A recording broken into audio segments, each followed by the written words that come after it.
it reminds me now, because I was talking about anger management or anger expulsion or anger catharsis meetings that I went to with my mother, Dale.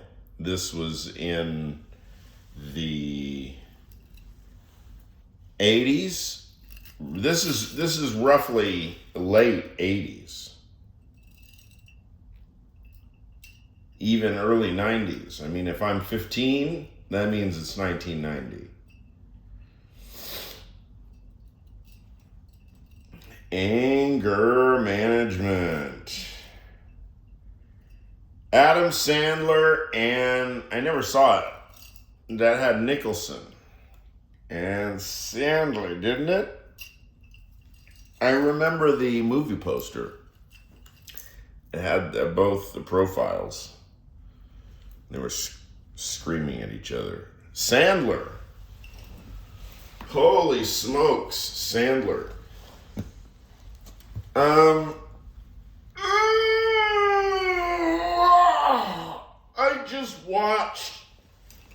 I just watched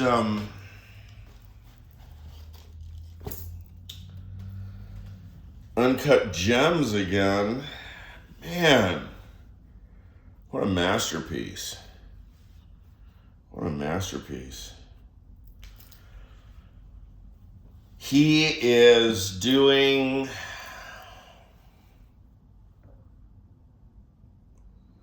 his next one has Chalamet in it.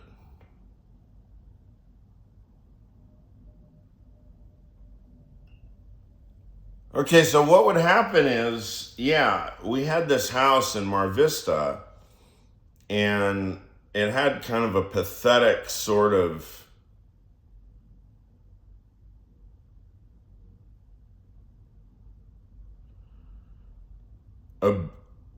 observer situated layout, the design of the property, such that a young boy literally could just sit at the window. The house was kind of raised up, so you could look out across the front lawn. We had a very large front lawn, and then there was the street, Stewart Avenue. And so I would just sit there at the window on Saturday morning, I guess. I didn't have or was the TV right there? No, I mean, the TV was in the other room. So I think I was probably put out because, Saturday morning, of course, if you're a 5 years old in 1980, Saturday morning cartoons, if you're 5 years old, is like a real, not only is it important, it's like, it's a crisis if you have to miss it. And I think that I did have crises. If I'm waiting at 9 o'clock for my dad to show up, and he always drove a distinctive car. I think at that point already he was driving this BMW. And just sit there at the window, staring out the window, waiting for my dad to drive up in his BMW. These are the real early fucked up formative moments. Is these misfires, because the combination of that with all the knowledge that I had, firsthand knowledge of him at war with my mother being a rational person and Konstantine being an irrational person, and then seeing that the irrationalism of Konstantine also amounts to profound lapses in the ability to hold oneself to one's commitments. So, of course, I didn't have the language to express all these things at the time, but I mean, I'm going to talk to Dale about the language that I did use because, boy, I fucking had oratory about this. I know that. I had speeches. I had critiques. I mean, I would come to Dale and I would be in tears and I would be like, Mom,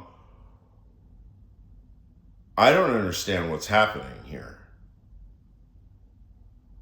I mean, you tell me this guy's my dad. You tell me that I'm supposed to spend time with him. He tells me he's going to pick me up. He doesn't. What's the catch here? What's the joke? Does he even want to do this? Like, are you putting him up to this? What's really the conspiracy here, right?